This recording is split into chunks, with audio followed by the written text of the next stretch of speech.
नमस्कार मेरे YouTube family. आज हम लोग सुनते हैं एक नई कहानी।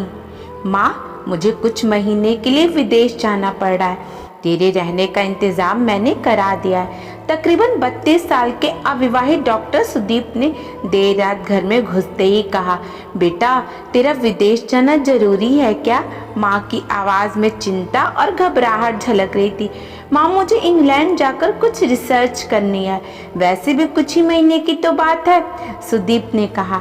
जैसी तेरी इच्छा, मरी सी आवाज में माँ बोली और छोड़ आया। सुदीप अपनी माँ प्रभा देवी को पड़ोस में रहने वाले एक स्थित वृद्धाश्रम में आने पर शुरू में हर बुजुर्ग के चेहरे पर जिंदगी के प्रति हताशा और निराशा साफ झलकती थी। पर प्रभा देवी के चेहरे पर वृद्धाश्रम में आने के बावजूद कोई शिकन तक ना थी। एक दिन आश्रम में बैठे कुछ बुजुर्ग आपस में बात कर रहे थे। उनमें 2-3 महिलाएं भी थीं। उनमें से एक ने कहा, डॉक्टर का कोई सगा संबंधी नहीं था जो अपनी माँ को यहाँ छोड़ आया? तो वहां बैठी एक महिला बोली, प्रभा देवी के पति की मौत जवानी में ही हो गई थी। तब सुदीप कुल 4 साल का था। पति की मौत के बाद प्रभा देवी और उसके बेटे को रहने और खाने के लाले पड़ गए। तब किसी भी रिश्तेदार ने उनकी मदद नहीं की। प्रभा देवी ने लोगों के कपड़े सिल कर अपने बेटे को पढ़ाया। बेटा भी पढ़ने में बहुत तेज था, तभी तो वो डॉक्टर बन सका।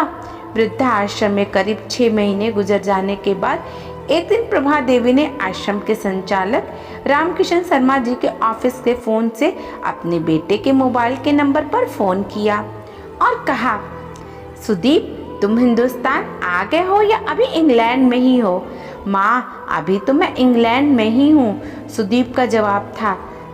3-3, 4-4 महीने के अंतराल पर प्रभा देवी सुदीप को फोन करती, उसका एक ही जवाब आता, मैं अभी वही हूँ, जैसे ही अपने देश आऊँगा तुझे बता दूंगा।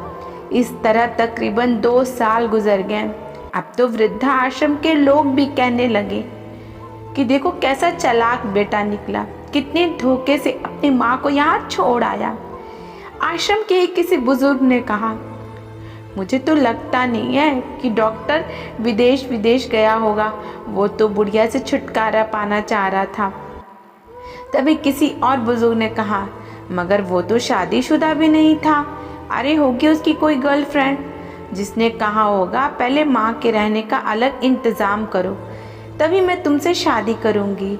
2 साल आश्रम में रहने के बाद अब प्रभा देवी को भी अपनी नियति का पता चल गया था। बेटे का गम उसे अंदर ही अंदर खाने लगा। वो पूरी तरह टूट गई। 2 साल आश्रम में और रहने के बाद एक दिन प्रभा देवी की मौत हो गई। उसकी मौत पर आश्रम के लोगों ने आश्रम के संचालक शर्मा जी से कहा, उसकी मौत की खबर उसके बेटे को तो दे दो। हमें तो लगता नहीं है कि वो विदेश में होगा, वो होगा यहीं कहीं अपने देश में। इसके बेटे को मैं कैसे खबर करूं?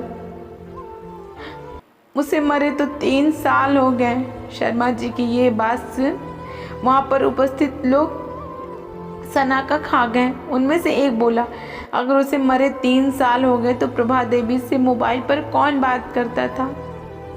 वो मोबाइल तो मेरे पास है जिसमें उनके बेटे की रिकॉर्डेड आवाज़ है। शर्मा जी बोले, पर ऐसा क्यों? किसी ने पूछा। तब शर्मा जी बोले कि करीब 4 साल पहले जब सुदीप अपनी माँ को यहाँ छोड़ने आया था तो उसने मुझसे कहा, शर्मा जी मुझे ब्लड कैंसर हो गया है और डॉक्टर होने के नाते मैं अच्छी तरह जानता हूँ कि इसकी आखिरी स्टेज पर मुझे बहुत तकलीफ़ होगी। मेरे मुंह से और मसूड़ों आदि से खून भी आएगा। मेरी ये तकलीफ़ माँ से देखी नहीं जाएगी, वो तो जीते जी ही मर जाएगी। मुझे तो मरना ही है, पर मैं नहीं चाहता कि मेरे कारण मेरे से पहले मेरी माँ मरे। मेरे मरने के बाद 2 कमरे का हमारा छोटा सा फ्लैट है और जो भी घर का सामान आदि है वो मैं आश्रम को दान कर दूंगा। ये दास्तां सुनकर वहाँ पर उपस्थित लोगों की आंखें झलझला आई। प्रभा देवी का अंतिम संस्कार आश्रम के एक हिस्से में कर दिया गया। उनके अंतिम संस्कार में शर्मा जी ने आश्रम में रहने वाले बुजुर्गों के परिवार वालों को भी बुलाया। माँ बेटे के अनमोल और अटूट प्यार की दास्तान का ही असर था कि कुछ बेटे अपने बूढ़े माँ बाप को वापस अपने घर ले गए।